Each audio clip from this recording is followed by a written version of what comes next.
we're on. That's fantastic. Hi, everybody. Hi, everybody. It's Kate Richburg and the cheeky Emily Miller. So busted. It'll be Emily's last show today. Just kidding, everybody. Hi. I really didn't mean that to come out on If it's the camera, but it did. Well, then maybe you should watch it next time.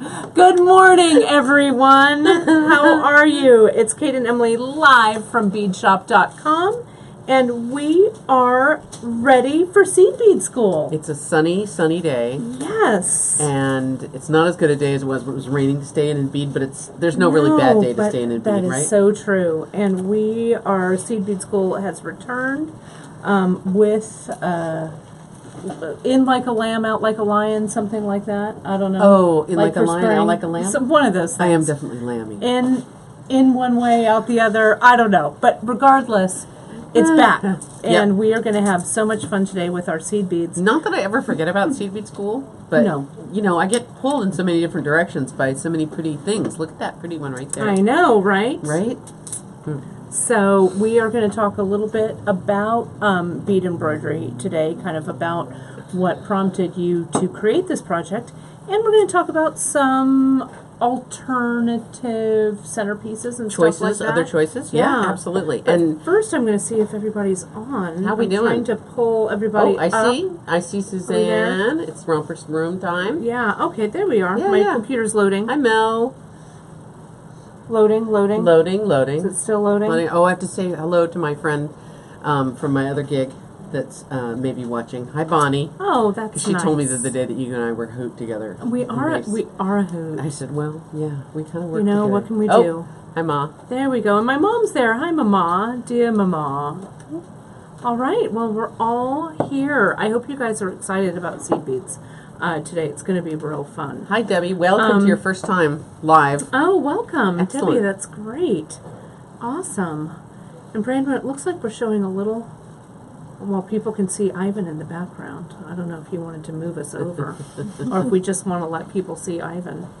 I think they kind of enjoy seeing Yeah. a little bit of the... or no, it's Myra, not Ivan. A little bit of the work Yes, area, a little bit of the work in live. progress. Yeah. That's right. Well, we are live, and so We there's are. things kind of bustling all around us all the time. The We are. mailman comes, and the UPS guy, and Yeah, we the just had the water guy. guy. We have a new water guy. Yeah. Vishnu. yeah, Vishnu, he's in training. It was very exciting. I thought it was exciting. I don't know when the water guy comes. But it is. You know, we're live little things. It's little things. So we're live from our headquarters here at beadshop.com here in Redwood City, California. And we come at you every week at 10:30 Pacific time here, right from our offices. So yes, there's a whole bunch of hustle and bustle going around. We have a couple of moderators on the other side of the camera as well. and the other side of the Yes, world. and the other side of the world. We've got our wonderful Gita from Denmark, who is on as beadshop.com. And Gita is the fastest linker in the West or the East or the world, really. Oh, all around the world. She's amazing. Yeah, flying fingers. And Janice, if she's not on yet, will be on. There she is. Yeah, she's Janice here. is I see her. She's also on. So we will do our best to answer your questions and get those questions answered as quickly as we can. I know a lot of you guys watch us live right here on our Facebook page, but you can also watch us at other times as well. You don't have to log in for this appointment TV. You can watch us on our YouTube channel. If you go to YouTube and subscribe to our YouTube channel, you'll get a notification every Wednesday and Friday when these are posted. And that gets up pretty quick after our show. Yeah, it goes up within about the hour. Karen uploads from the Facebook Live show on Wednesdays and Fridays right up to YouTube. And I know a lot of you like to watch us on YouTube as well, because some of you put us on like your TV app, so we're giant, we're life size. It's great. So if we're big in your living room, you have a very nice The cats couch. are watching. Yes, the dogs. Yes, and evidently birds. We have a lot that's of right. Yeah, That's bird right. whisperers. So let's say hi to all the cats, all the dogs, all the birds. Perhaps there's a ferret out there. Who knows? Could be, or some You never iguanas know. and turtles. I don't know. You never know. You never know. And- I would watch this if I was babysitting somebody too, and I'd say, come on, we're going to sit down and watch this. Well, sometimes my niece watches. Oh, does she? Yeah, sometimes. Really? Yeah. Oh. So it's real cute. She's the cutest. Yeah, she's the cutest. Really? The cutest. We also have, noted, I got an email, we have so many Beths around the world. Oh, no. So We're gonna have sometimes Beth- I mess up my Beths. So I just want to say a generic hello to all my Beths. How's that? There we go. Beth's from all over, which is great. So Janice is asking, hey, Kate, what's that recording? I don't know, Janice. What is that? Or are you hearing the air conditioning? I'm not sure what that is. But Ooh, sugar. Someone has sugar gliders.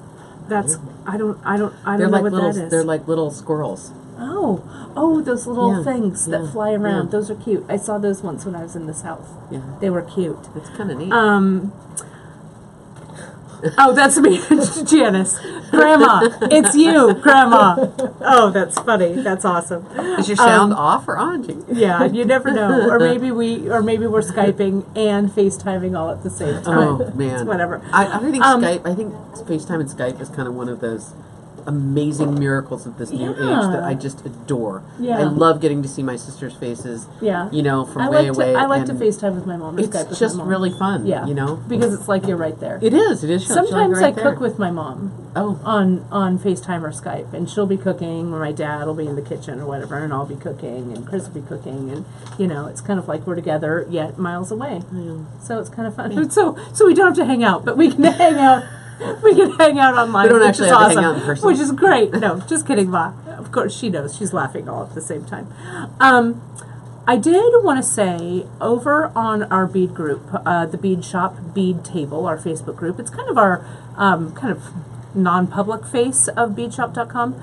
A lot of you have gone over there and joined, and you're members of the Bead Table, but if you haven't done so, go ahead and just search the Bead Table right in your Facebook bar there, and you answer 3 little questions, and we'll jury you right in. We've got a lot of great inspiration and stuff over there, beautiful projects that people have been making.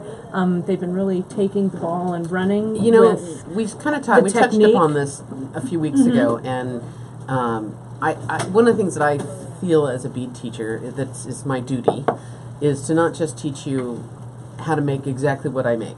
And I have other teachers that I've worked with who I can spot their students at 20 feet because I look at their neck and I go, oh, you took a class with so-and-so. Yeah, I know, right? And that was sort of before the digital age more, but even now I want to teach you a technique so that you learn the technique and then incorporate it into your own expressions. Yeah, you and know? we've got some great expressions. We do, and over there. and it's kind of impressive actually to look. I like to look back on the website, on the Facebook Live section, kind of go through those pictures, and we go back to the very beginning, and it's really fun to see the evolution of kind of what we do. And then when I look at the bead table on Facebook, seeing everybody's work, and if they send it to me, it's such a joy. It's such a joy. It's such a pleasure that even though we're not side by side, or we're around the world from each other, to see that we're still having that impact and It's kind of showing you how to amazing. do stuff. Yeah. I mean, somebody said that my loop technique changed their life, and I was like, Yeah, they did. It was awesome. Well, it's really funny to think when we were at the Bead Retreat last year, and we'll be broadcasting from the Bead Retreat again this year in September.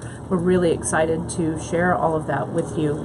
But last year when the retreatees came, a lot of you who are watching, who attended the retreat, brought your jewelry with you that you made based on a lot of bead shop techniques, and it was so funny to kind of see them in the wild. Kind of, I'm like, hey, those are pretty good. Yeah. So it was pretty cool to see that. Yeah. So And when if you guys work, some of you work on selling your jewelry. When you have that first sighting in the wild of someone that didn't buy it from you, but maybe got it as a gift, or did buy it from you, but doesn't recognize you, but you recognize your work. Oh, what a thrill that is! I mean, It is. I can't imagine people who make really fancy, expensive things how they feel. But Yeah. even just the small stuff that I might make and sell really turns me on when I see it in the wild. It just is. Yeah. It's super exciting. So. Yeah. Well, that was really what I thought was pretty cool. Was you also see, like what you were saying earlier, the variations on a theme, but I really see some what Janice would call museum quality jewelry Absolutely. on there. and all of you guys, when you send us in stuff for Beader Showcase, or you post things over on the Bead table, the quality of the work is amazing. It's not to say that we don't want all levels of beaders, because a lot of you are beginning beaders, which is great. That's what we want. We want to help you. We want to start you off right. Yeah, perfect your technique. So don't be shy. Whatever level you're at, shout out, here on Facebook or over at the Bead Table group. We're just super, super glad you know to have what? you. None of us were born knowing how to do any of that stuff. I was. I was. Eye roll. Did I just roll my eyes out loud? This is my superpower. Beading is my superpower, actually. But it is true. Yeah. It is true. We had to learn, and we we did had have to learn.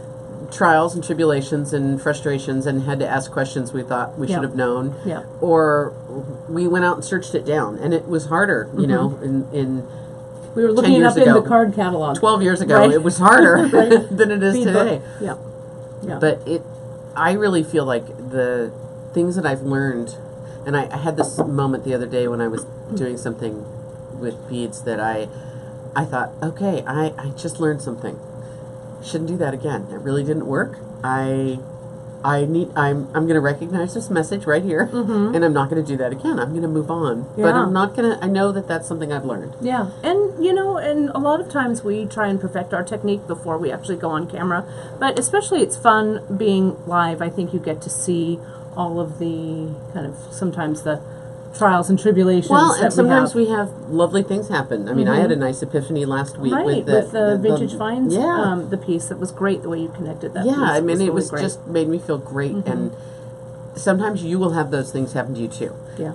No matter how much you learn from other people, you will have things that come to you while you're in progress. Yeah, and it's great. Yeah, and there's really only one way to do that, is to make It's stuff. to practice, make it. Make Yeah. stuff every day. I kind of blame this whole DIY thing on Martha Stewart, when she kind of came forward and said, I have lots of money and I make stuff. It's more satisfying to make it yourself. Yeah. It's more satisfying to learn the technique and feel comfortable with it. And when someone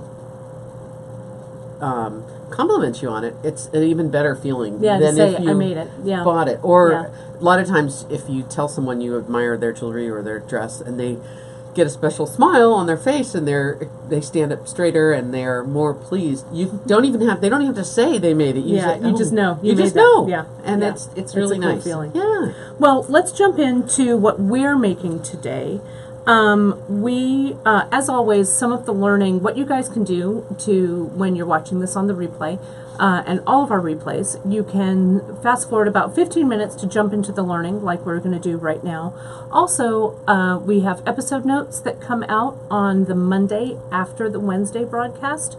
So Drea does a great job of kind of encapsulating the episode, putting in minute markers, and adds some photos that Brandon takes and Karen takes to it's kind of the cliff notes of the episode. So those go back pretty far from our Facebook Live broadcasts. So you can find those episode notes attached, and I also add them into the Bead group on Mondays. So that being said, let's go ahead, Bran, and move things around, and let's get started and look at some of our tools and materials for you to take a look at. One of the things that sort of spurred me on to I'm going to actually grab this paper. go forward with this project was when we did the Heart on Your Sleeve project.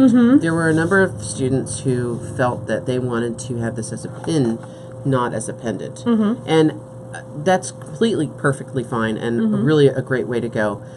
We did source pin backs, which we didn't have before, bar pin backs. And it's such a nice, these two things are such a nice related situation that we can really use both to talk about them. Yeah, and I think that this is a great entry level piece for people who are just starting out with bead crochet. You're going to talk about Bead embroidery. Bead embroidery. I have bead crochet on the mind because I'm thinking about other things. Bead embroidery. We're going to talk about some of this peyote in the round. We're going to talk about how to connect things into this ultra suede. But you chose this disc. I as your center. love a pie, and this is kind of a generic item that's been around in the bead world for a very long time. We've had them wire wrap with it. Wire wrap with it. We've strung it We've just macrame with it. We've done everything with it, and it is still it's a classic. Yeah. You know, and never. It's going to always kind of come around again for designing with. So. Yeah, we have a whole bunch on beadshop.com. We carry a whole bunch. This is really a classic bead shop kind of piece to use. So I pulled some from our Vintage Finds collection. The big called pie and the perfect pie, as well as just these regular semi-precious stone pie that we And carry. I really like that they have, some people might see this as an imperfection or a flaw, but I see it as sort of, it's kind of the hand of the maker, you know?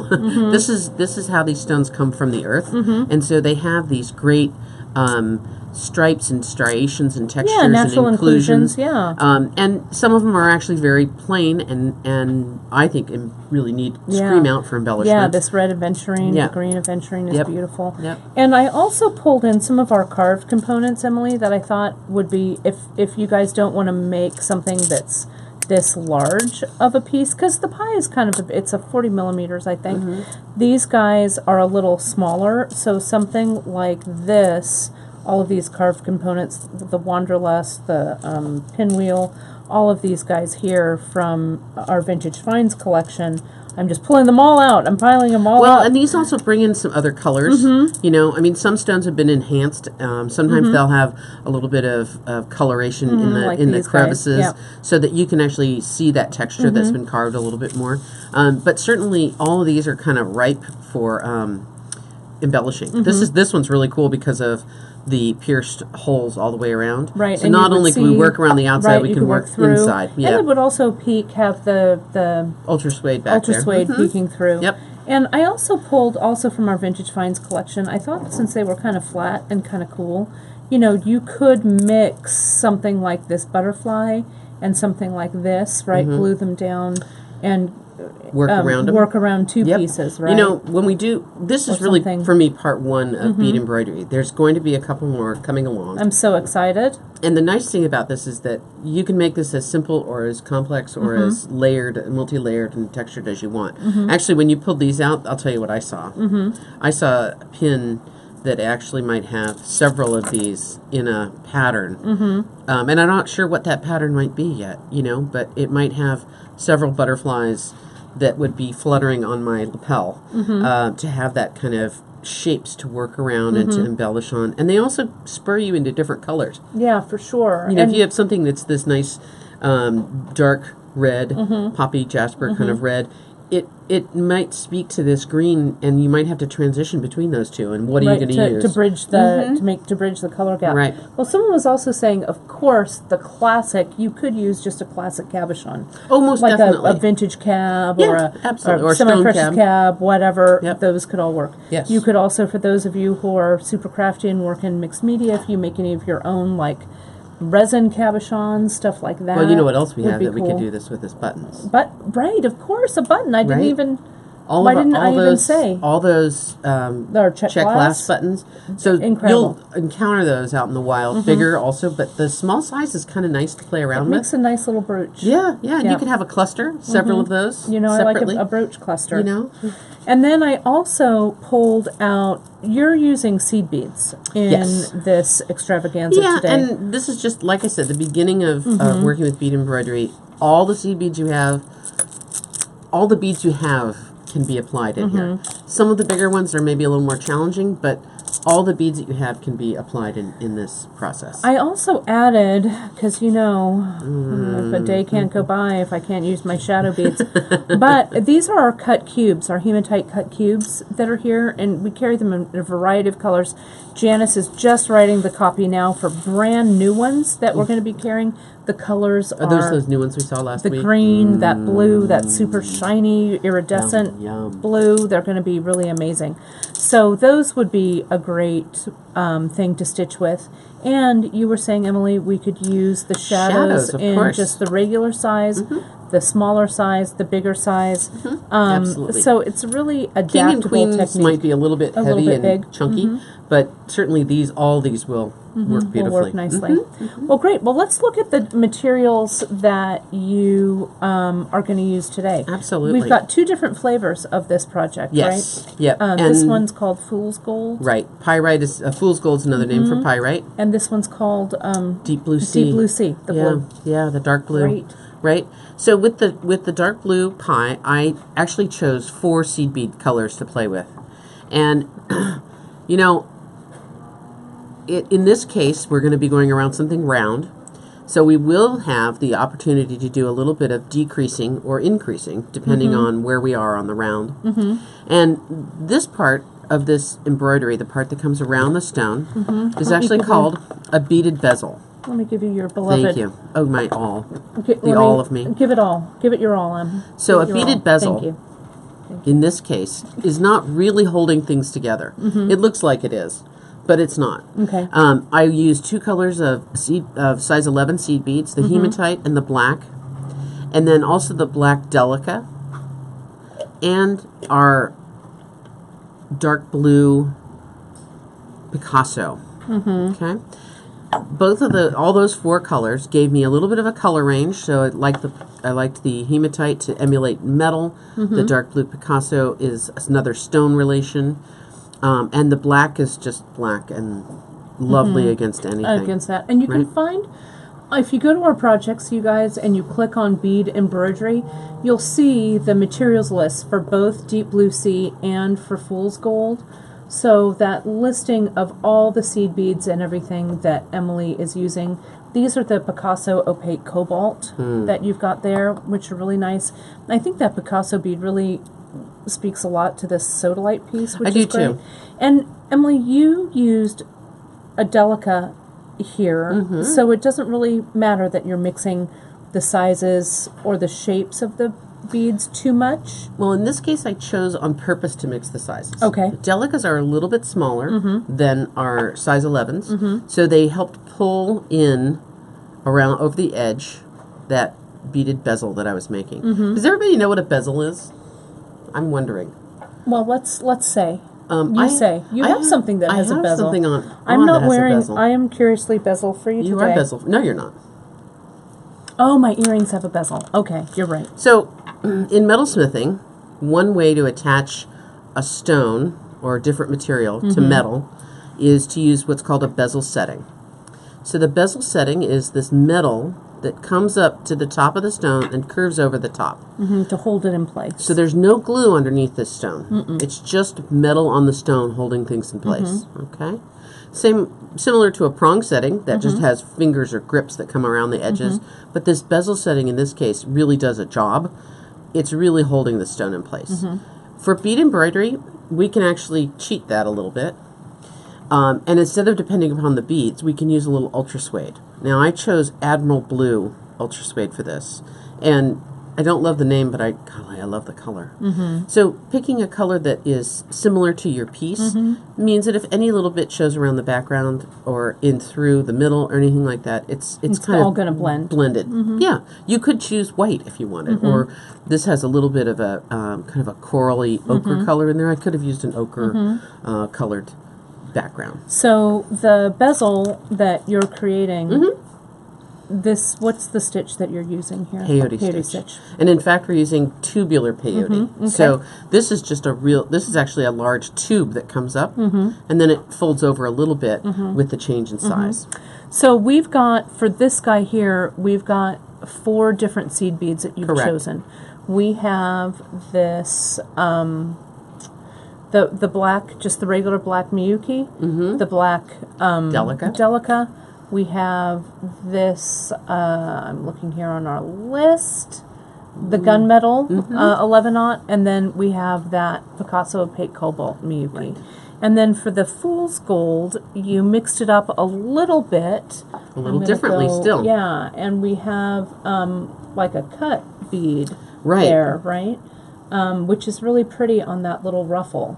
So we've got the dyed smoky alabaster, Duracoat light galvanized, this guy here, and then the matte palladium plated cut. So there's 3 seed beads in Yep. this one, right? And 4 in this one. Right. So on this particular fool's gold piece, instead of making my bezel get smaller by using a smaller bead here, I actually did a little bit of decreasing, okay, by skipping some beads. And I did it in a decorative manner. And you'd have to look at this really carefully, and you can look online too. There's a little imperfection here or there, but can you see it right here? No. Now, where the flare comes from and the embellishing on the outside, I allowed the use of this bigger hex bead, this bigger cut bead. So it's starting to fill up in that space there.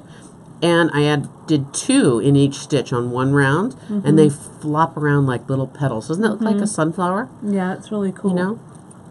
So, and it's got texture, which I like a lot. and so this cut bead here versus that opaque round that you did here, you can just see it's the same stitch. Yeah. It's just a different, let me get rid Gives of you that. a little bit different, Yeah, a a different little bit effect. of a different effect on it. Well, so how do we start? You've got a Sure. great handout that you're going I to do. share. We're going to share with everyone. I do. We'll go ahead and post that with the episode notes, and we might be able to link that. We'll link it also in the bead group as Yeah, well. absolutely. So what we're really going to do first is attach a pie to a piece of ultra suede, right? So let's say, for instance, that this is going to be our pie. I like E6000 for this, and you can pretty much glue anything together with E6000. This is a non-porous, non-porous, the stone, and porous, which is the ultra suede. And it's the faux suede, so Yeah, and it's beautiful. It's really lovely to work with. It has just a tiny little bit of stretch. If it happened to get dirty, you could wash it. You know, it's really nice to play around with. In this case, since I'm going to embellish just on the stone and not much more, I don't really need a very big piece of ultra suede, so I can leave myself just a little, maybe a 1/4 inch or so work around. I use a little toothpick, and I put a little layer of E6000 on my stone, flip it over, push it down, and then I actually like to turn it upside down to let it dry. right. Okay? So gravity does its thing. Gravity does its thing, but also air can come through here, you know? Oh, great. And it'll help dry. You might find E6000 dries a little slower if your climate is a little bit damp or if it's excessively cold. And E6000 is a little stinky, so we I want to will use it totally agree with you. in a well-ventilated Yes. area. You can do it in if you have a garage or maybe a closed porch, you know, on your house. That's a great place to do it. I have heard folks with birds say that it's very dangerous to use it around birds, so you want to make sure you let it dry in a nice ventilated spot. And the glue, we're really recommending E6000. You may have some other glues that you use to glue, you know, Sure. things together, but I think that the E6000 is really a So E6000 also stays flexible at any Yeah. temperature, which is nice in this case. It's not really hard, and if right. It's a real flexible. if I over glue, like I get glue around the outside edges, I can now still stitch through it without any trouble. Yeah. Okay. And it's really, you glued this one on here and it's not going anywhere. Yeah. It's really nice and flexible. And I easy. use E6000 later to put the pin back on as well. And it doesn't seep through. That's the thing that, you know, since this is the faux suede, the E6000 does stay where you put it. So it's not going to seep through like maybe Zap glue might. Yeah, and or- I would be a little bit even the Zap stingy doesn't, with that. but yeah. You know, I don't really need gobs and gobs of glue. Right. It's a modest amount. Modest Just amount. spread it around and really let this sit to To dry. To dry. It could take up to cure. 24 hours to dry Yeah. if you weren't, that's what I would probably if you had do. any kind of less than optimum temperature, right? So now you're doing this first round here, and you're going to be working with 11/0. So Right. we've had some questions about, can we size all of this up to 8/0 Of course. if we were Yeah. being even with Sure. our choices? A little bit less detail in this case, in eighths, and they'll cover a little bit more of the stone. And that, again, is sort of a personal choice. How much you want to go over the stone is really up to you, right? So I glued on a pyrite pie on top of this camel-colored ultra suede, which I like that color. It sort of disappears against there, but it's a really pretty pink color. And let me ask you just real quick. We have a couple of Questions? A couple of questions, and I Sure. think it's a good one. I've done some of this bead embroidery as well, and Fran brings it up here. She glues on Pellon. Yeah, you can do that if you want. If you want it to be like a stiffer, like I've made pieces, like say you're making like, I don't know, like a hairband or something where you really want it to not be floppy.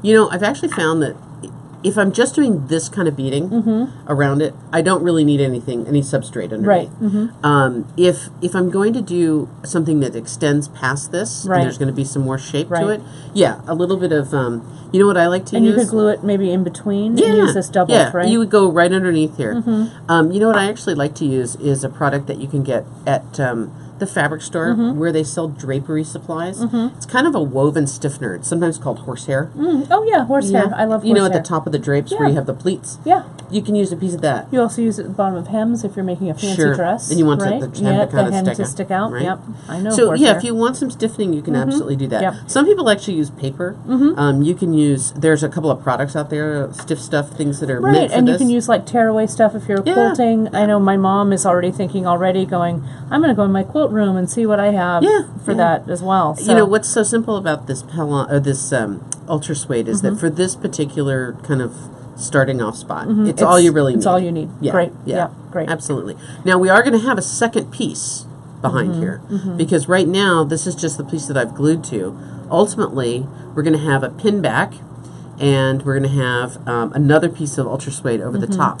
And you could use a variety of colors, and we carry a whole bunch of different colors. Yeah, we do. Really nice colors to play around with, and ones that kind of blend with your stones. Now, let me ask you real quick. Sure. We've also gotten some new needles in for this. So let's talk about the thread and needle real quick before we go any further. I actually, from all my bead embroidery that I do, I like a thread like a KO thread, a filament style thread. So it's not round, it's flat.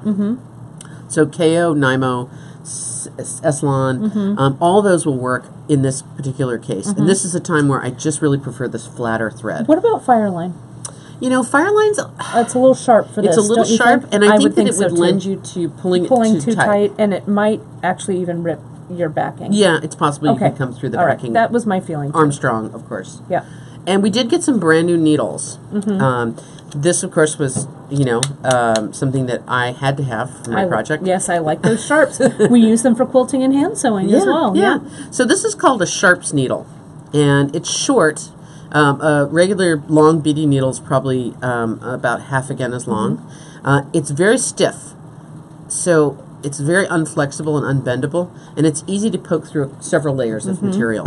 So I really like a Sharps. You might find that you might even want to have a thimble around or a pair of pliers around occasionally, but in most cases I find the Sharps works well. And I am going to concede to Kate that we just got a size 10 Sharps instead of a size 12. We did. Yeah. It's from my hand sewing and quilting and stuff. No, I love these Sharps. They're really great. Sharp. And some folks really do regular seed beading with these. They prefer them because they're short and stiff. And I do that sometimes with the Sharps that are in my needle stash. Sometimes I use these because I do like that. I feel like, I don't know, maybe it's that motion. If any of you are out there are quilters, you know that quilting needle motion, you know, that's... You know, if you're going around in a tight spiral of some sort, sometimes the Sharps can be really handy because it allows you to make those turns easier than bending a long needle. So I do really like the Sharps for a number of different things. And they come in a 10-pack, which I really like. You know, every time I see a 4-pack of needles, I kind of cry a little. I roll my eyes in my head. It's not enough. It's not enough. If I were to run out of needles, I don't know what I would do with myself. You know, I'm prepared against the zombie apocalypse by having a lot of needles. Well, that's why we carry them in smaller packages and larger packages for needle hoarders like you and I. I'm worried that I'm going to run out of needles someday. So how much thread do we cut? You know, in this case, we're going to use a fairly short thread. I like about a yard's worth of thread at a time. Before you do that, though, there's a step we're going to do before that. Stop. Oh, stop. I'm stopping. Stop.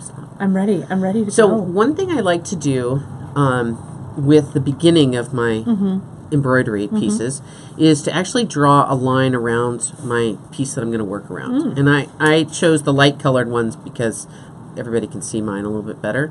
But this one you're going to work on. So when you do this, I want to just make sure that I make the line about the same distance all the way around. Because that's going to be my primary stitching line for the first Yeah, one, that's going to right? be your first row.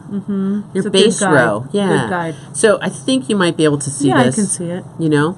You can see where there's a little glue peeking out there. That's okay.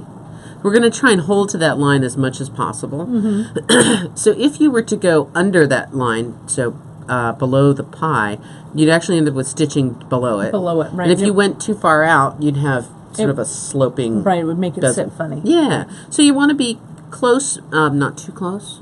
It's a little bit of one of those, a little bit, not too much. So I also like to show you a trick for knotting off your thread here. You know, most of the time in bead weaving, we don't really tie very many knots. We don't usually start with a knot at the end of the thread, as if we were going to sew on a button. But let me show you a little trick that allows you to make a knot very easily. And I'm just going to cut a short piece of thread for this. And we're using a single strand. Yeah, When it's yeah. not like we're doubling it over No, like we don't we were even need to sewing do on that. a button. No. So I'm going to needle my thread, pinching that dot of the thread and putting the eye of the needle right down on top of it. I can feel it slide through my fingers and it comes out on the thread. And then to tie a knot, I bring the end of the thread around and I lay the end of the thread towards the eye of the needle, and I grip it with my finger. And then I wind around a bunch of times. And I And you pinch sew it through. and I pull through. That is so clever. And that makes a pretty bulky little knot. It does. Really close to the end of the It's thread. very clever. Right? You know, I do kind of a similar thing where I have wrapped this, and this is something I learned from sewing a long time ago. You wrap around twice, and then we take some stitches underneath that, where I just stitch, and I stitch, I don't know, like 4 times or whatever. But that is super, super clever, Emily. So I use that all the time. Yeah, it's a really good trick. I love it. Yeah, it works really, really well. All right, so we do want to have our length. And About a yard. We want, Janice said, do it again, do it again. I can do that. You want Kate to do hers or me? No, I want you to do yours All one more right. time. All right. I'm going Let's to cut do the it knot again. off. I like it. So I'm going to take the end of the thread to the eye of the needle. End and eye, right? All right. I'm going to hold the two together, and I'm going to wind around. Does it matter if you go forwards, backwards? It doesn't. Not at all. Okay, so it doesn't And matter just if a you go bunch. through the loop towards the eye or away from the eye. The end of the thread should go to the eye of the needle. Okay. The end, but when you wind, it doesn't matter. That's correct. Okay. That doesn't really matter. Just a bunch, right? Pinch it in my fingers, and I usually put my thumbnail on top of it. And I'm going to pull my needle through, and there's the knot at the end of my thread. Terribly clever, Emily Miller. I love it. Okay. So now what do we do now that we have this wonderful knot? So there's a couple of things to think about with bead embroidery, and I just want to say these, and they are on my little helpful hinty handout. That's right. It's great. It's a nice handout. So bead embroidery is always going to be Janice, my life just changed on its axis. That's amazing. I love it. with bead embroidery. So funny, you Janice. always want your needle to finish on the top side of your work, right? You're going to stitch up and down, back and forth through the fabric and back and forth through beads. But when you are finishing the stitch, you always want to finish with the needle on top. Up, needle up. Which okay. that's one of those kind of small things, but if you find yourself trying to put beads on and you've wrapped around the edge, it's kind of frustrating. So think of it as I'm not quite done with that stitch until my needle is topside, right? And I do refer to this as the top, and this is the bottom. Okay. Okay. So coming through the fabric, going back down through the fabric. So go ahead and bring your So I'm going to bring my needle up, and I'm going to bring it up right on the on line. the line, right? Yeah. I should have brought my little thimble today. My Chris got me the most beautiful thimble for Christmas. A little sterling vintage thing that keeps my finger from getting. Does it fit your finger Not that good? it does. It Yeah. fits me perfectly. Not that I do much hand sewing anymore, but there we go. So needle up. Right? Correct. Okay. So Now, how many beads do I pick We're up? going to do a stitch called back stitch Okay. for this first base row. And you can use back stitch for this point, but you could also use it to cover or draw lines or do whatever you want. So we're going to put them on in groups of 4. Okay. Okay, so pick up 4 beads on your needle. Okay. I'm going to do the same.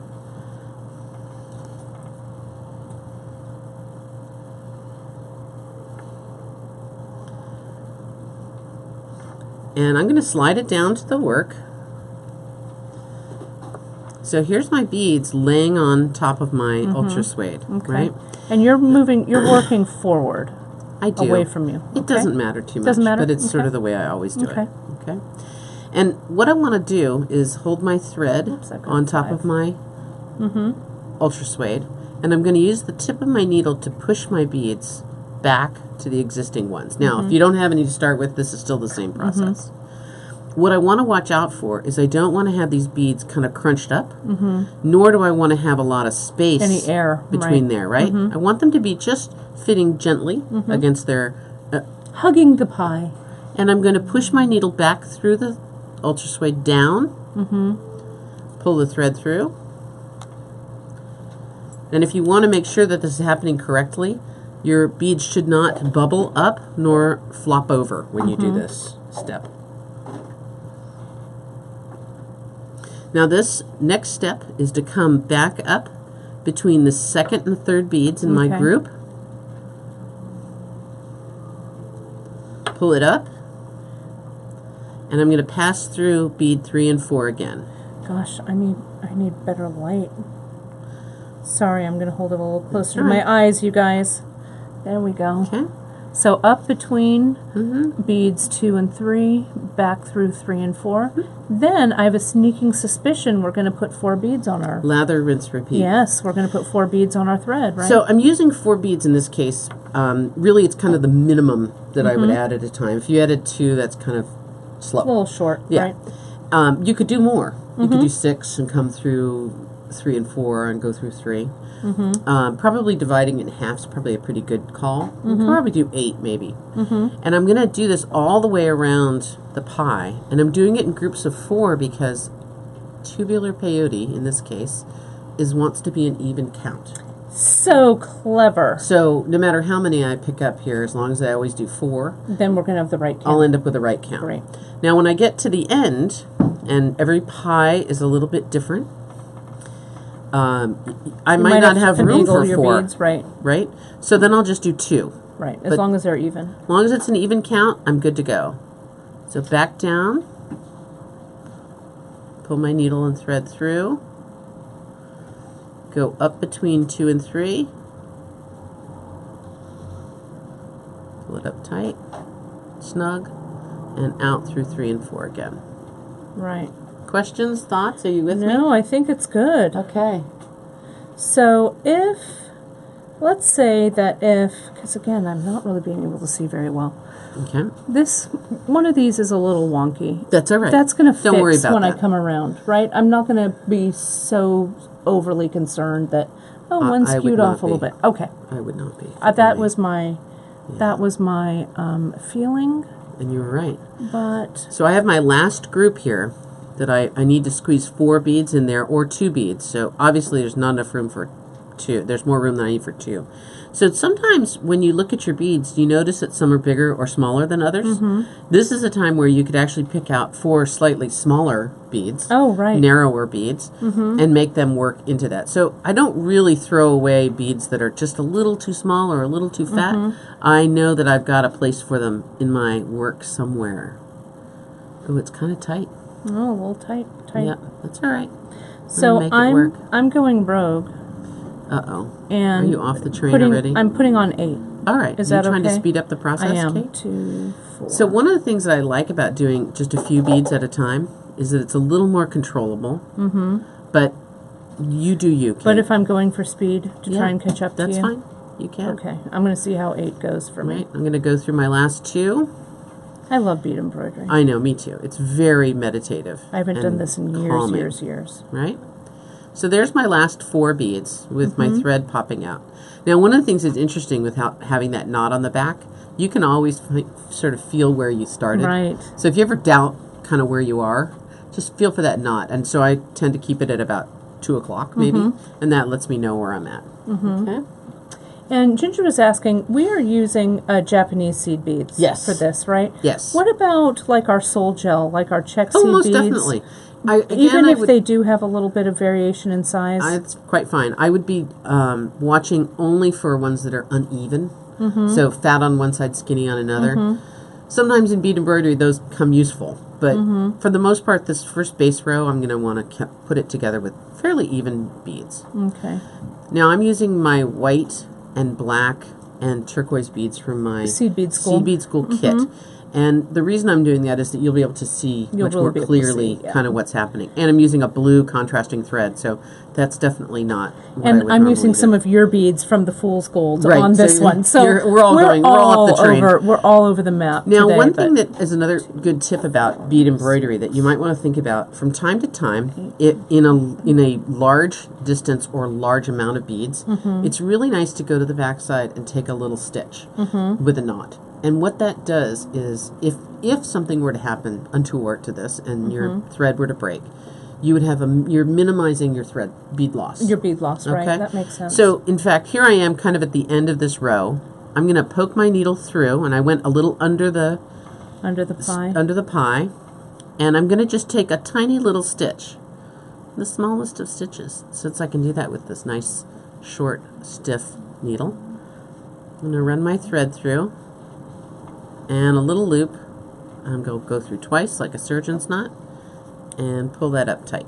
Nice. Okay? Now you're just knotting it there. You're not going to cut your thread. I'm not, because, later on we're going to glue over this, and the glue will help hold all my knots in place and everything. I don't need to remove this thread at all. But you're just doing that stopper knot for safety. I am, just to kind of keep things in place. Great. All right? So now I'm going to come back through to the front side, because remember, we always have to be on the front. Needle up, right? And you'll notice that I've got some wonkiness here.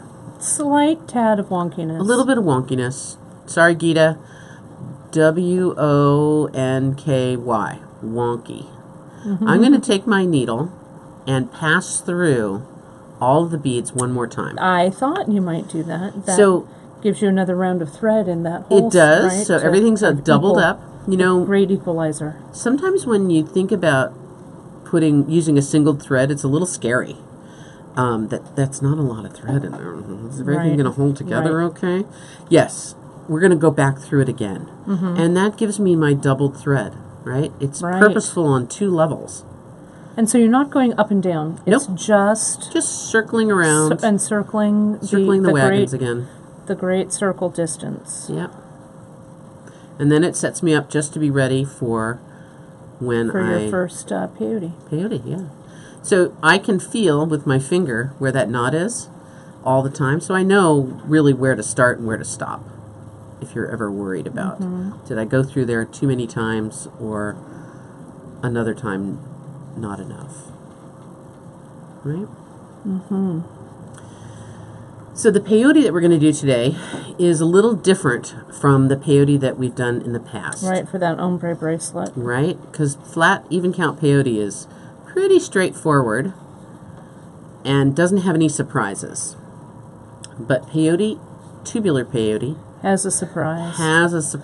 Oh, hooray. I love a surprise. I know, I love a surprise. Brandon, what's going on over there? Apparently you're hypnotizing people. No, everyone's asleep? Oh, good. Hello. Hello. Oh, it's just Janice you're hypnotizing. Oh, is Janice bored already? No, she's hypnotized. Oh. It's different. I'm glad. All right, so I'm going to make sure that I have overlapped where I started. And here I go through that bead again. Okay. All right. So you're getting comments like soothing and zen. See how smooth and pretty that looks now? Everything looks much more tidy. Yeah. Right? Easy. So when you're thinking about tugging and pulling on bead embroidery, resist. You really want to have as even a look as possible. That is really where our focus is headed. Okay. And you can see I've been doing that round those 8s, and they're looking pretty okay. Yeah. So I think the 8, it's working. Those are 11s actually. No, 8. Oh, 8 in a row. 8 in a row. Got it. I know they're 11s. Well, I was afraid that you didn't know what you were talking about. That all of a sudden I didn't Suddenly know. you'd gone off the map. I know. I don't know my beads. So I'm going to do a little peyote stitch here, and I'm going to use some black beads. Okay. So that we can see clearly what's happening. Contrast. Okay. Yep. If you find that you're getting caught up on these corners and things, you can bend them under and hold them in your hand. And really, I'm holding this very lightly. I don't really need to give it a death grip. Right? Not needed. So wherever my thread's coming out of the bead, I'm going to pick up a bead, skip a bead, and pass through the next bead. So I know that a lot of you out there watching are like, oh my God, peyote stitch is my nemesis. So I really want you guys to listen to Emily's, I want to say it's like your mantra. It is a mantra. For this, right? So Yep. really make sure, Em, that they can, let's make sure that it's, because I'm looking in the thing, if you could maybe tilt it a little bit more, or Brandon, you can really get in tight, because I want people to see the exact bead that you're going through and how you put on the bead, skip a bead, just one. I Just think that's one. where people kind of Get in trouble. get in trouble. Okay. So here's where my thread's popping out. I'm going to skip the next bead, right? And I'm going to go through this one. And let's tilt it. And Brandon, you may want to move the camera, because I think your edge here is hiding a little bit of that stitch. Yeah. I think it's just a holding thing. We're just gonna. So while I'm peyoteing, stitching, you'll notice that this kind of begins to look a little bit more apparent to what's happening here, right? I've got these beads that are my new added beads, and this is the first bead of this row, and it's forcing down the bead that it's on top of. So I'm actually going to peyote up onto the The disc. stone, and I'm going to peyote down as well. And this is where my ruffles kind of come into play. Okay. And even at this stage with just 2 beads on, you can see that the distance here and the distance here is a little different. It's a little smaller up here, a little larger down below. And I'm going to go ahead and peyote a couple of goes with minor amounts of talk. Pick up a bead, look at it on my needle, skip a bead, and go through the next bead.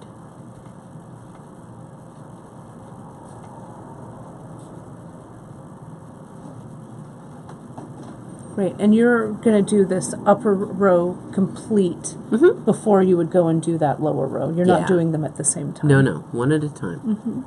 Okay? Because it kind of sets me up for the next thing. Pick up a bead, skip a bead, pass through the next bead. Okay?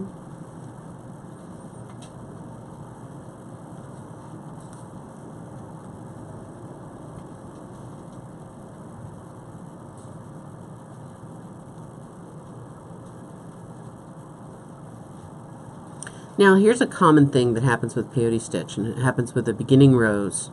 My added bead kind of flipped below where I was working, and for the most part, if I flip it up, it should stay up, but I really don't have to worry about that particular bead until I come around again for the next stitch, the next row. Okay?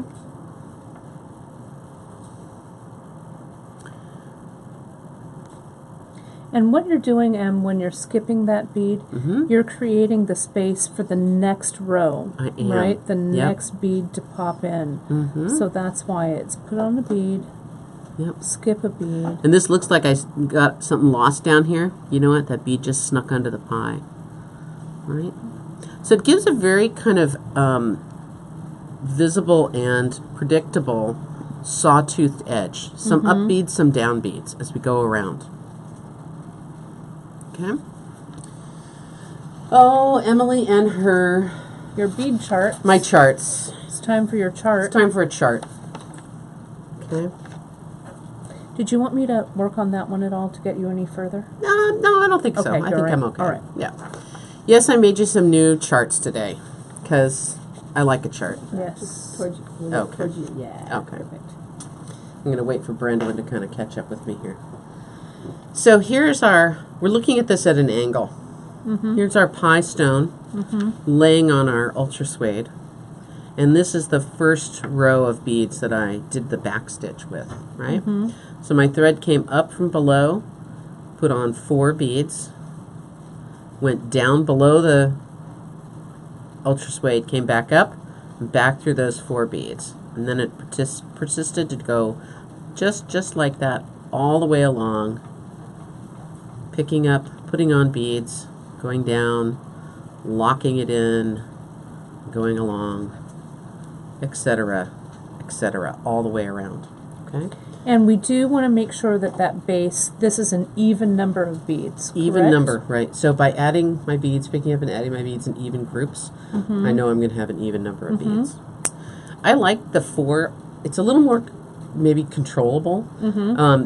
Going this consistent long distance, if we were going to go around a big vintage find that had a square long length, we could do faster with more, but... And then I would come around again and go through all the beads one last time, Right, one big circle. Circling That's what I'm all the doing way right now. around. Okay. So when I come in to do my first bit of peyote stitch, my thread comes out of a bead, picks up a bead, skips over, and goes through the next one. So I did this one with a different colored bead to kind of talk about this a little bit, because when we come around and have to do our step up to our next row, that beginning bead is really important, okay? Because you're going to be watching for that. So I pick up a bead, skip a bead, pass through the next bead. So grab that black bead and right in through that next white bead, okay? Pick up a bead, skip a bead, pass through the next bead, right into the next one. And so on, around till I come around all the way around, okay? So really, my thread is passing through these beads. When I come to adding my very last bead on the row, I've got a problem, right? I've attached it, and I've gone through one bead, and then where do I go? I got no place to go. No, but I know where you have to go. Yeah, there's a moment here. Yes. So in peyote, tubular peyote, there's a point where we have to step up or step down through the stitch. And this means we've completed a row and we're moving to the next row. Okay? So this blue bead is the very first bead I added of this row, that black row. So my next row that I'm going to pass through, I have to go up to that bead. I've got to go through it again. So in this case, the mantra breaks a little bit. I have picked up a bead, skipped a bead, gone through the next bead, and then the bead after that. Right, you And step up. I step up to that next row. And so here'd be the place where my next bead would lay. Pass through the bead, and notice I've already got a bead to skip. It's down low already. So I have a little notch, or a little tooth, where that bead's going to fit in. All the way around. And how many rows up, Emily, do you? I did about 2 rows off of my base row, and then going up the wall or the height of the piece, and then I decided to do some embellishing or some changing of that shape. It got to the point where I was having a tube growing up away from my pie, and that really wasn't what I wanted. Right, so you had to reduce it a little bit, right? And so that was where I started to make a little bit of a change by using a smaller bead or skipping some beads. So in this deep blue sea, I changed from using a black bead. Let me get my awl to point with. I changed from using a black bead to using a black delica. So that delica gave me just a little bit of pull in of reducing of that diameter of that tube to lay down on top of the stone and emulate a bezel. Is it really a bezel holding this in place? No. No. It's not. Okay? It's just a decorative bezel. It's just a decorative bezel. Now, we could actually make the bezel do all the holding if we wanted to. We would really have to tension it in there. We would. We would have to make sure that it's as tight as possible, and we would probably have to go further up onto the stone. Right. Okay? Because if I really manipulate this, I can pull that bezel right down off the stone, right? Which, of course, I couldn't do with a metal bezel around a stone, but we could do in this case. There's still some flexibility to it. So, on your step up, is there a way that you can mock that up I so can. people can see that? And I just thought of how I was going to do it. Okay. Okay. So I'm going to do a quick mock-up of this by needling underneath taking my needle down underneath my pie, and I'm going to come up back here As if I'm going to do my last bit on this row. And I'm sorry I didn't start off with a blue bead to make it perfectly visible. Let's see. You know, nobody can see what you're doing right I know. I hope not. I think I can make it happen quite easily. Sorry, guys. I had to tilt this so that I could count and double check and make sure that I'm on the right ones. Yeah,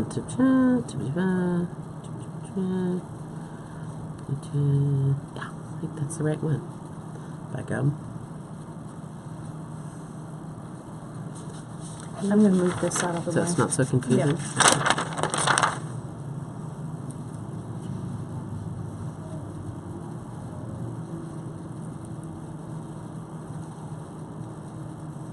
Okay. Are you getting back to? Mm-hmm.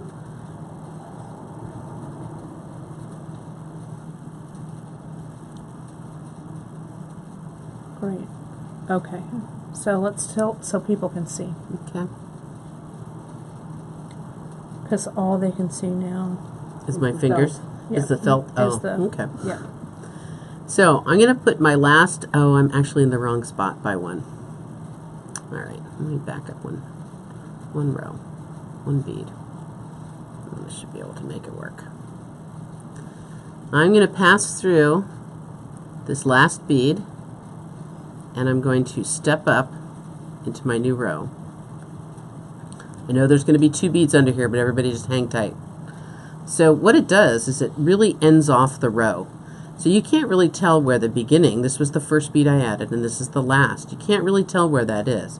But I'm ready to add a new bead to make the next row. So which one was your last bead, Emily, This that guy. you put on? That guy. Okay. And this one was my first one. Okay. So you went from, I just think it wasn't super clear when people, Okay. when we saw it on the thing. So this was your last one. Then what was your needle path from that last bead to the first bead? So my needle went from, my thread comes out here. I skipped 1, which is really 2, but you'll be good with me. I went through this last bead and then into that first bead of the beginning of the row. Okay? I'm going to pick up a new bead, new color here, so that we're off to the races. Now, it wouldn't be a bad idea between rows here to do that little safety knot down below the beadwork. That way you would have a knot holding on each row and keeping it secure. Okay? So here's my new row coming along. Okay? To progress myself down to, I'm going to tuck that under. all right, to progress myself down below and coming out instead of up the pie stone, all I need to do is pretend I'm done with this row. And I can walk my needle through to an up bead down below.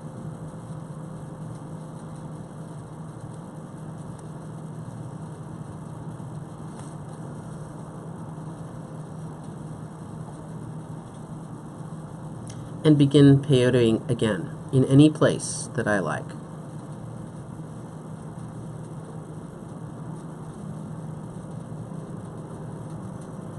Sorry, it's being a little recalcitrant. There we go. So I'll start having peyote that's laying down as well as moving up the pie stone. Okay? And you're just repeating, it's the same Same peyote mantra. technique. Same steps. So I'm also seeing sometimes when I'm working with tubular peyote, the issue that I have is I don't skip a bead. So I come up through, like say I'd be here and I'm adding my other bead. I have my piece here. I put my bead on, and then I go back through the next bead through it. That you guys really need to make sure that it's not this bead, it's this bead, right? You've The always got to bead. skip a bead. Yeah. Yeah. And that's, I think, sometimes when people, you don't know that you're making that mistake, and then you're coming around on your second round, you're all, what is this stitch? Right. You know, the funny thing I tend to do is actually pick up 2 beads at the same time. That's an easy mistake to do also. whenever I'm peyoteing, I'm only adding one bead at a time, unless I'm increasing. And increasing happens, but it usually doesn't happen quite so quickly or so without thought. You can do an inadvertent increase. If you, let's say you add 2 beads, you didn't notice, and you scoot yourself all the way around the project and you still don't notice, and suddenly you come to a spot where suddenly there's 2 beads where there should only have been 1. Right. You know, it's actually easiest to just break the bead out. Yeah. Right? We've done breaking out beads before, and I've done it with my awl, and I'll force my awl into the hole of the bead and break the bead from the inside out. So if I were to use a plier to crush a bead, I might cut the thread. Yeah, cut the It thread. can be done. Yeah, it can, and But I've done it. you want to do it with some real caution and care. Yeah. So to break this bead on the awl, all I need to do is force it down the awl a little bit, And it'll snap. and it just pops right in half. And then it just falls off. Yeah, and it's then a we're good good. way. It's a Yeah. good way to break them. Those little glass beads are not, if you have a choice, try and pick a skinny one, but those little glass beads are actually pretty easy to manipulate. So then let's talk about, can we talk about ruffling and stuff? Oh, yeah. So once you're finished peyoteing, you can go into doing some ruffling and some more embellishment. What I really found was that the embellishment of the ruffle was something that kind of I had to play around with a little bit. I had to kind of put in a few beads and sort of see what I thought the look would be. So if I can come back in here to a quick illustration. I want to pull it towards you. Oh, okay. Sorry, too low. Perfect. Good. This particular illustration, this little graph, shows 2 rows, a row coming up onto the pie and a row going down onto the pie. Remember, with peyote stitch, we count rows on the diagonal rather than 1, 2, 3, 4. We count them as we go across the rows. So we're actually 4 rows. When we put on that first round of beads, Right. that's 2 rows, 1 and 2. 2 rows, right? And then 3 and 4. So I can peyote onto the pie if I like to finish it, or I can go down here and play with some embellishments. It's really up to you. Doesn't matter, right? Not at all. So what I did on the deep blue sea was I forced 3 beads in between where normally only 1 would go, and that we've called So a it's picot. sort of like a picot, right? It's a picot. In the past. And when you force picots into too tight a spot, they really pop out. You get a lot of dimension and sticky outedness of your picot, right? We can manipulate them with our fingers if we like to have them be 1 up, 1 down, and that will give you that really.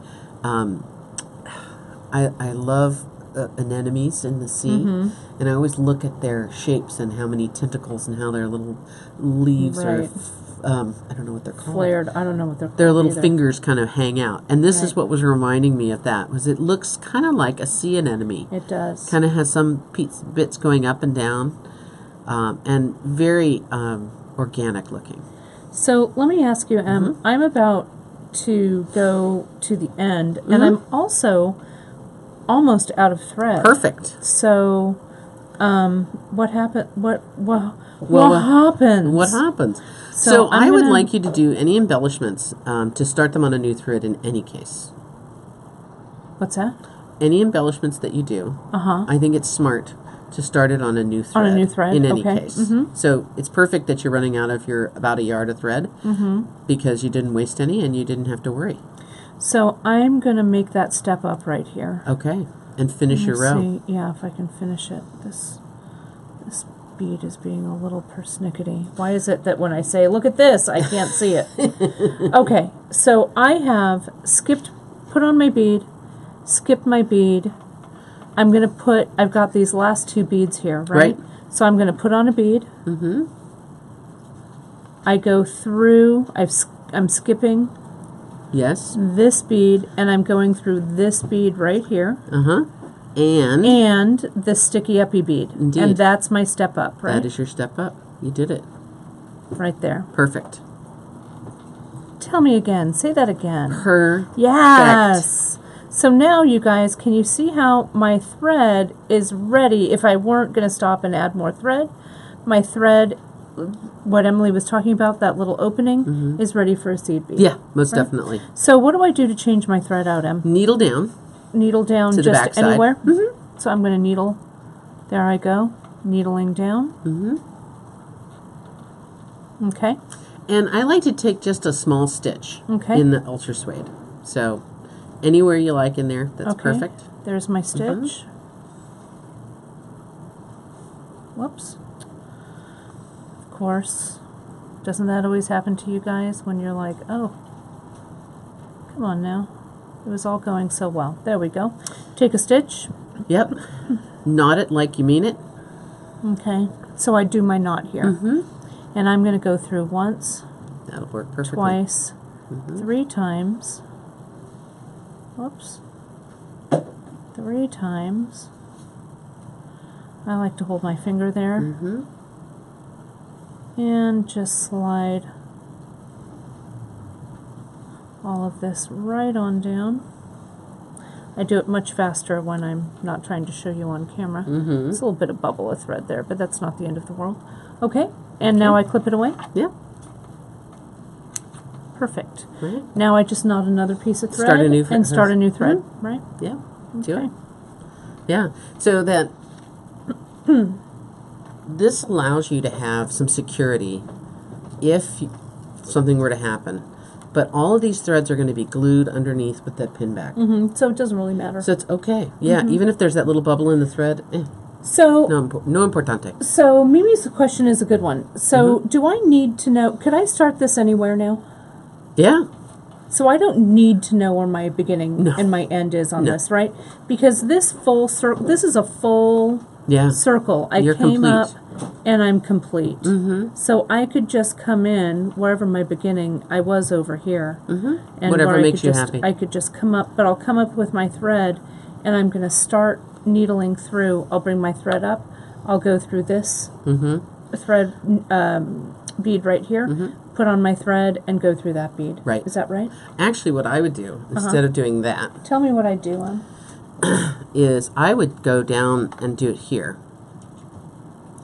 Come up there. I have a winding path up. Right. That makes sense. Right? So that your thread is not just kind of slapdashed on there. Right. That makes sense. And then as you put your embellishments on, you can do stuff down here. I would do one more row going towards the ultra suede, Okay. right? And then I would start my embellishment row. Okay. Okay. So I'll do that bottom So row. I did a couple of different embellishments on these two pieces, just to kind of keep the interest and love alive going along here. So the Deep Blue Sea has a very simple embellishment. Okay, I have one row of the gunmetal, a second row heading towards the ultra suede, and then just that 3 bead picot coming out. So a picot is made out of 3 beads, but I could have made that out of a bigger bead. So I could have slipped a 4mm check pressed glass in there, a melon, one of those new melons that we have. I could have snuck for the anything. tip of that picot. Yeah, it could absolutely. it could be a drop. Sure, would really stick out. Yeah. Yeah, Be cute. right? Sticky outy. Sticky outy. I'm gonna On the Fool's Gold, I did a different take. These cut platinum plated ones, Gosh, are I even love a those. little bit bigger. I know, I love them too. And I have to say, Gita, here's a new word for you. Matte beads, when you rub them against one another, they're a little bit scritchy. So it's not a real word, but it's a little bit, it feels a little bit gritty almost when you rub them against one another. And they don't make as nice a curve. So instead, I added just 2 beads. I did a round with those beads in each gap, with peyote stitch. And then the next time around, I added 2 beads. And I liked how they sat up, filling up that space. But I'm also looking at the ends of the holes of the beads. So it's a little different than what we've done before. I could have used those cuts and a small, even Could have put a seed bead there. seed bead there. Yeah. Right? God Yeah. forbid a 15. Oh, you're talking. I know, I'm talking your language. What? I know, horrid. Horrid. Oh, those 15s. So, you told me to go down, so I Sure. just want to share this and make sure I'm doing this correctly. So I needled up, I came up. Now I'm going through that path. I know that my bead, I'm going to go through my bead. You're going to come out and up bead. right? And so I am ready now To to peyote. add my peyote, right? Can I do a little favor for you? Sure. Can I see your needle and thread? I know, I'm a short threader.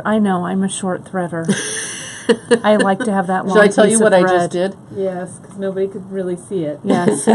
Emily pulled the tail of my thread way down so I wasn't pulling it all the way through. So when you work with It's just a habit of a single mine. thread, I'm just going to get through I here. tend to like to work with See, my that's thread- kind of giving me fits a little bit, so Well, I'm going to fix it. just a little bit of working thread area. So this is the area right here in my thread that's kind of my working area. This is the tail that goes through the needle. So Kate had hers with mostly working Yeah, thread I and had only my a little tail way bit up. where the needle was. Yeah. See, but I'm used. So what I do is I You hold this kinda in my clip it? hand and I grip it. Yeah. That's kind of my Yeah. That's your my shtick, jam. Yeah, that's how I do it. as you do. But it's a good tip. As one It's a does. great tip. It's Yeah. a little longer, so It is does. not It giving me does fits. gives you a little bit of more grippable and a little less chance of unthreading your needle. So Em, how do we finish this off? So just like you did with your thread, when you're all done, you go underneath and you tie a knot. Okay. Okay. And then once we've embellished up and down, we're going to add our pin back and stitch Well, it. we're right? also going to fill in the hole. Okay. So let's look at filling in the hole. All right. So I really liked these little Pony Express beads, and I liked them for a couple of reasons. One was kind of a snug fit in this hole. You could do a bunch of short fringe coming out of here. You could do some loops of beads. The world's your oyster. But starting with my thread coming up from below into the hole of the donut, and I'm going to just tie off this thread quick like a rabbit. And we want our tension. I'm noticing as I'm going around this disc that the tension, I'm trying to have some pretty even tension here, and it is evening out the beads not only on the top but also on the bottom. So can you see how you can really see my little Most of the time with little peyote guys. stitch, if you just hang in for a couple of rows, right? It things writes itself. things get much Yeah. easier. Yeah. It's the first couple of rows that are a little bit wet cat like, Yeah. right? But see how that's all starting to come together nicely. Great.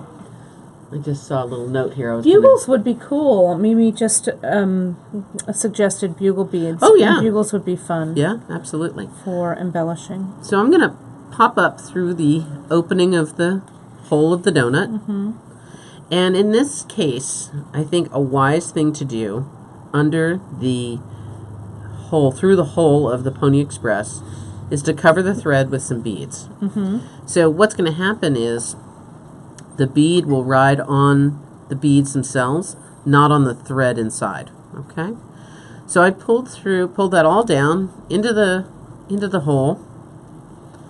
And a little bit like I was doing my base row, my back stitch, I just pulled it right down, and there I have my bead held in the hole of my donut. Okay? So it's ready. So it's ready. So to give this a little bit more fun around fun times, Fun times. party time, I brought my needle back up and I put a row of beads just around the Pony Express by taking maybe 5 or 6 at a time. So it's not a exact science. And letting them fall down inside the hole with a little help from me. And then stitching down and letting that group of beads kind of nestle down inside there. I'm going to Oops. have you also turn it so people Sorry. can see it. Yep. Once it's I must have a little knot a here. tiny knot. The tiniest of knots.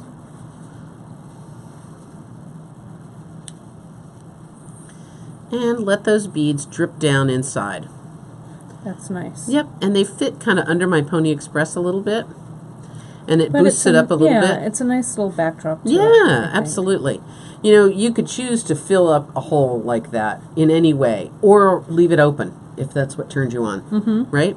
But here I am with my thread coming out the bottom, right? I'm not really ready yet until I go back up To your beginning stitch. to the front. Beginning point, right. Yep, I got to go back up to the front and add a couple more beads. Ah, Marcia, good question. It's pretty much the same. When you come to the corner, you make the corner. Now, that might be a good excuse for, instead of doing a set of 4, do a set of 2, and then proceed around the corner and do another set of 2 on the other side. That should allow you to turn the corner nicely. So now I have some beads helping my Pony Express kind of sit up a little bit. And I can see there's one more spot I need to put a few more beads. Okay. And this donut hole is a little smaller than the donut hole I have over here. So the Pony Express beads are about the same. Yeah, since these are handmade beads, they do vary a little bit. You could also, I could stitch a button right in that hole. Wouldn't that be kind of cool? You so could. It would look nice. And you know, I am unafraid of clipping the shanks off my buttons. I am unafraid of that as well. I just take out those heavy-duty cutters. Heavy-duty, not your good cutters. No, no, no. Not your good wire cutters, you guys. No, just some heavy-duty cutters. Some heavy-duty cutters and lop clip that sucker shank right off. off. I am in total and complete agreement Right? on that. Yeah, that looks real nice. Yes, Ginger, we could make a tassel come out of that. We could. Yeah, for sure. tassel would look great. Yep. Yep. Because anything you could stitch through this ultra suede is really sturdy. Yep. So you could stitch through the ultra suede, you know, however. However you wanted. All right. So I'm going to pick up I'm this seeing little end. giant ring is what I'm Oh seeing. my gosh. Right? Richburg. I know, I might have to fabricate a I know, you ring might. shank for that. I don't know. Call me crazy, but... I will call you crazy in the lovingest way. Right. Right? Ring shank. Ring shank. I don't know. I have to make everything into a ring. Ooh, yes, one of the moon. Yes, Mimi. One yeah, of the moon buttons would for look sure. great.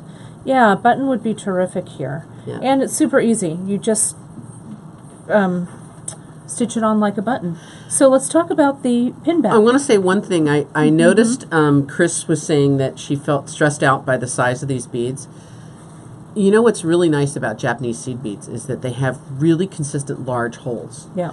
Delica beads are even better because they have a super thin wall. Yeah. But it's really, the size of the bead is not so hard. It's the contrast, too, Yeah. I think, makes a big difference. And let me show you a way to pick up. You're going to have to come with me here, Chris, because this is my favorite thing. We all know what's this called, people? It's called a a volcano. Yes. So I'm going to make a pyramid out of my beads. I'm going to make a pyramid by pushing all my beads together. And they actually come out of the tube kind of almost in this shape already. So, Brandon, are you with me here? I'm with you. All right. So the volcano allows me to pick up beads with my eyes closed. Kate, are my eyes closed? Your eyes are closed. They couldn't be more closed. I'm picking up beads on my needle without looking. Once you nail down the peyote stitch, you get that first row kind of connected, you can actually pick up beads without even looking at them. I can feel with my finger how many are on here and tip off all but the 1 or 3 that I need. So if I'm picking up some beads to do a picot with, it's really easy to grab 3. And I do take the moment to look at the beads on the needle. This gives me a chance to say, yeah, those beads are a little uneven, but I'm at a place where it doesn't matter, or I'm at a place where it really matters. And I want to make sure that I can see these beads and really know that they're going to work for me. Okay? No, it's a good... But I don't have to even look at what I'm doing to pick up those it's beads. It's a good tip. So let's look at the pin back. Okay, so we had some questions about attaching a pin back to a beaded piece. And, you know, if you have a piece of loom work or one of the hearts that we made around Valentine's Day, you can actually use a very similar technique, not gluing, but by laying your beadwork on top of the ultra suede and then stitching through the beadwork. Yeah, to stitch up it and down. Stitch it right to this, okay? And then glue your pin back on the back the same way we're going to do right now. Because we're using a double... All of these pins, this is a double thickness. Yep. Right? And let me tell you, ultra suede. the pin back attachment could not be easier. So this is a bar pin style pin back. And it actually has an upside and a downside, a right way to use it and a wrong way to use it. When we want to put this on, there's one thing you'd be really careful about, is the opening of the pin back, you want to be facing down. In case that pin back were ever opened, it still has the weight of itself to keep it down. If the pin back were to be put on this way, with the opening facing up, It would if fall it out. happened to come undone, it might fall off, okay? So right side up, that means the opening of the pin back facing down, and we want to orient it at about the top third or right. top quarter So it doesn't flop of forward. the pin. Right. If we put it in the center, that pin's going to be flopping around. Okay. So I take my pin back, I close it, I take my ultra suede. It's a really tough technical thing to do here too, I promise you. And with the pin back, move this mat out of the way. It's making things tippy. With the pin back, I press very firmly with my thumbs or fingers on the ultra suede. Okay. So can you see the little dents that I made? They're like little shadows in the ultra suede. Right? Easy. I'm going to grab my thread snips and I'm going to make 2 vertical cuts. And I'll tell you, if you really want to be smart, you'll make these vertical cuts a little smaller than they need to be. Right. Because this ultra suede will stretch a little. Yep, and you don't really need very much. You see those? Easy. Take my pin back and open it up. And I'm going to come through with both the hinge side and the clasp side. Poke it through the ultra suede. So if those cuts were really big, there'd be a lot of visible stuff here. But this way, they're tiny and pretty discreet. Don't you think that looks kind of nice? Yeah, it's good. Right? And then you could, when you're gluing, well, you're going to talk about the gluing I am. next. I'm about to do Sorry. it. That's all right. I was thinking about it in my head. Kate was helping. I am. I'm helping. She's helpful, that Kate. I am. I'm helpful. She's very, very helpful. Because I'm thinking about not too much glue next to the opening Right? of the ultra suede vents. I'm going to call them vents. That's a good call. So I'm going to take my handy dandy toothpick, thanks Kate's mom, Yeah, my mom sent me that little thing of toothpicks. and pull some E6000 out. Just a touch. And put the cap back on, because that stuff gets everywhere. And start spreading that around. Start spreading the news. Right? So here's where my thread is going to get glued down. Right? I don't have to worry at all. I'm going to have a little bit more. Yeah.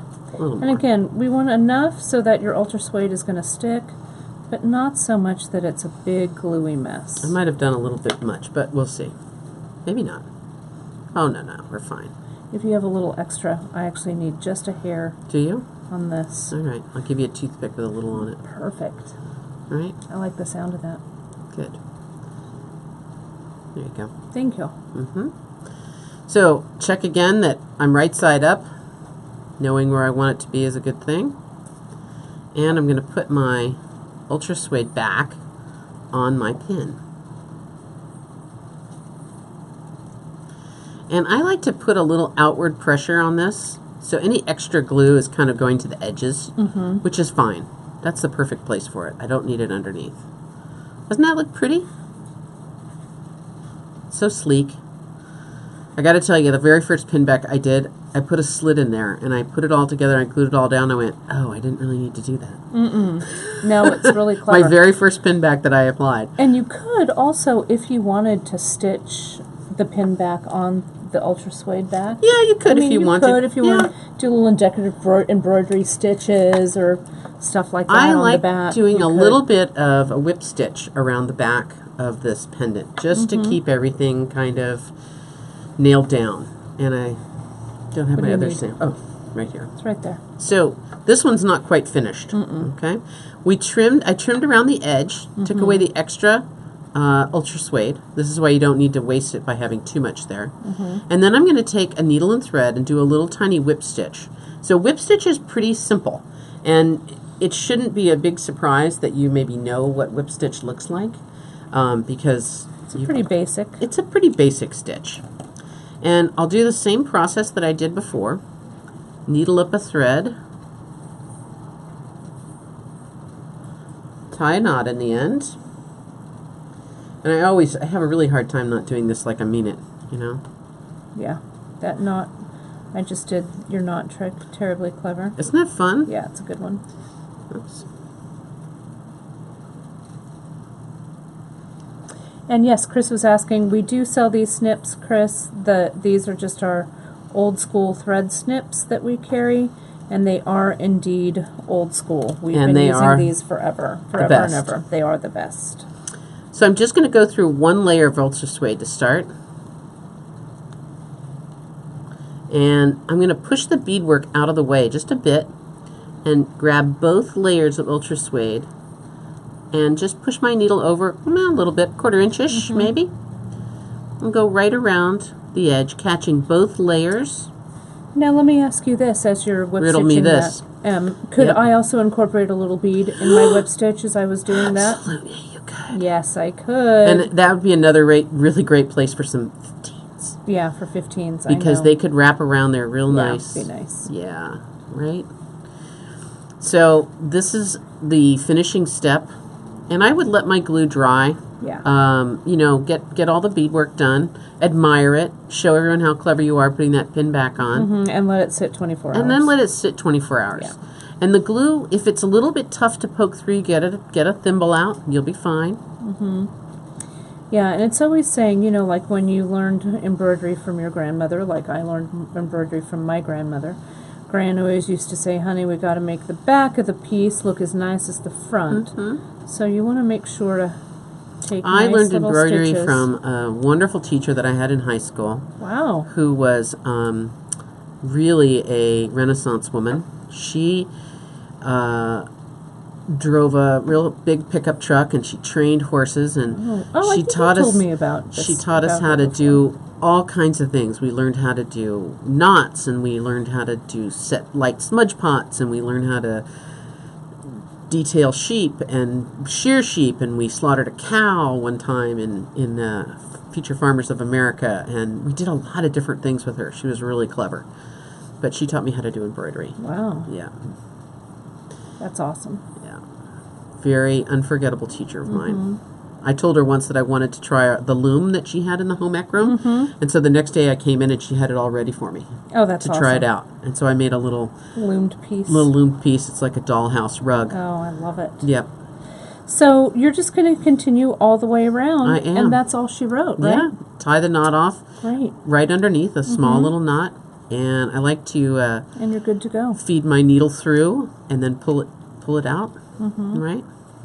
So Yeah, look how tidy that looks. It looks right? really, really nice. And you can see we have done kind of a mashup of the different beads and stuff that we've done on this, but I think that what you've shown is with just this simple tubular peyote and this simple back stitch, you can accomplish quite a bit, right? Yes, Cindy, I went to a very small small high school in the country, and I was in the Future Farmers of America, so we had to learn how to do a lot of things. FFA. Yeah, we slaughtered cows, and we sheared sheep, and we raised goats, and Yeah, we had FFA at our high school too. we did all where kinds of Brandon things. and I went. Yeah. But Brandon and I were not Future Farmers of America. I was in Future Farmers of America. Brandon was in the mime club, and I was in speech and debate. So you know, we're a varied Well, group. our school was so small that you were in Future Farmers. You played a couple of sports every year, sometimes 3 or 4 sports a year.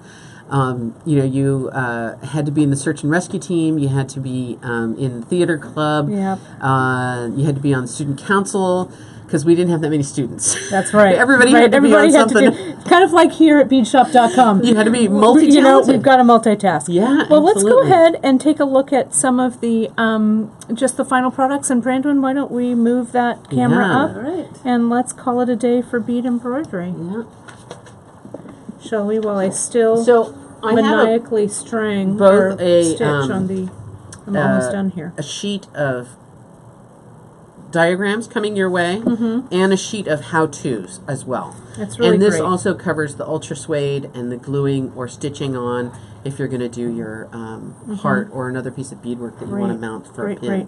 And we'll have pendant. those in our episode notes Yep. that we'll post on Monday. And I know, Emily, people will ask, so we might as well say, what do you use for your charts? You create them in Pages, don't I you? use Pages, which is is a a Mac program. and it allows you to very nicely blend graphics, illustrations, photographs, and text. And they have a great Pages app. You showed me Pages on my tablet, on my iPad. I use And it on my works- phone and yeah, my tablet. It works really, really well. So if Yeah. you don't have a Mac, but you do have an iPad, Pages for iPad Yeah, it's is great. It's a really, great really program. great. And Emily Yep. showed me how to do that. Look, Em, I'm almost done with Oh my gosh, you are. with my round. You can see. So I've Beading like a managed mad to woman. get the upper row and the bottom row Yeah. almost completed. Not too bad. Yeah, it goes along kind of smoothly and I haven't quickly. bead embroidered probably for 15 years. Oh, excellent. So, Oh, and I love but it. to everything This is- we and must this is- return. This is truly just a beginning spot for bead Right. embroidery. I can't put it down. promise you that we'll do some more in the next month or two. No, it's and really we'll good. we'll learn some other stitches, Yeah. some other ways to bezel things, and maybe do something in a bracelet or something more decorative. I've got a needle case that's bead embroidered. Yeah, it's really beautiful. And there's and a handbag that's bead embroidered. See what happens when I have my So- tail too short, Emily. Did you get You yourself schooled caught? me. Oh. No, I should keep Oh, you that pulled your tail needle long. off, I did. silly I goose. always do that. But the sewing habits that we learn when we're little Yeah. stick with us. Well, So it's 12 o'clock. yep. So let's go ahead and I'll Let's talk thread about this what's later. going on. Yep, let's talk about what's going on. And next week, we've got a couple of things happening. We've got a Next project. week we're really going to have the battle of the bead babes. It is. Next week is the spring surprise, which is really great, and we'll talk about that in a second. Spring is But sprung. so Emily, you pulled together a couple of great giveaways Yes. today. I thought we would do a raffle today. We're going to have a drawing. So if drawing. you place your order in the next hour, And it's 1 o'clock, a little up after till 12. 1 o'clock Pacific time. It's a little after noon Pacific time put right in now. your shipping notes, I want pie. Because Emily it's always created. pie. We always it's like always, pie here. It's pie day We're gonna every have to day. have pie here. Yeah. Right. I pulled you Emily made two kits kits today. that don't exist on beadshop.com. Yeah, these are unique to us and unique to you for this giveaway only. There's a green kit. a green kit which has some of our age travertine stripe, 'cause a those are beautiful just little so awesome. delica, the green Picasso seafoam green, a delightful color of the green aventurine, I know. and you chose a gray ultra suede. You get the needles and the thread and the E6000. It's all ready to go, All in a and little we're going bag. to pop a little. We'll pop a antique. Oh, the pin back. The pin back. Yeah. And Those will go in there too. Where's the? Here Oh, we go. yeah. One of these The Pony guys. Express See, guys. we're making this up as we It's all go going to along. happen. Not It's to all worry. right there. Yeah. So we've got a green one, and Emily, you used which You know, I just one of my favorite love. stones early on in my development about beading was Crazy that Lace We'll Agate. make it look nice. when it And comes to Crazy Lace Agate is just Yeah, stunning. turn it over so It's just got like every color: gray, tan, red, yellow, soft white. Yeah, it's really in there. pretty. It's so beautiful. And you chose the aged chocolate travertine. We'll throw in that Pony Express and oh, our and my little, our brand new nickel plated. It's brand new. Brand new 190s. I don't which even I know. love. Is You haven't even seen those yet. no? Well, I have. Is it even on the site? I It don't is. It is. We did publish it, so I love it's on it. there. It's brand It's new. one of my most favorite 11-190. beads. And look at that color. Yeah, of that ultra mustard. suede. It's great. Yum. So not only do we have this, so 2 winners when you place your order between now and after, up until about 1 o'clock Pacific time.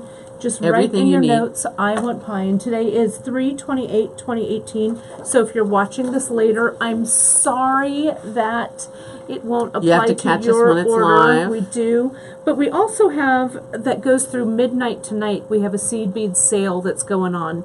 Every seed bead you order, if you add seed bead 20, it's going to knock 20% off of all the seed beads you put in your cart. Now's the So time to now is stock the up. time to stock up on it. And I know Yep. all those new age stripe beads, travertine stuff. It's So so pretty. I've got to get me some of those. You do, because some of Moon those glowy are ones. limited edition. We've got some more coming in, but a lot of times when those aged check They're kind are of a gone, one-off. they're gone, they're Yeah. gone. They're really cool.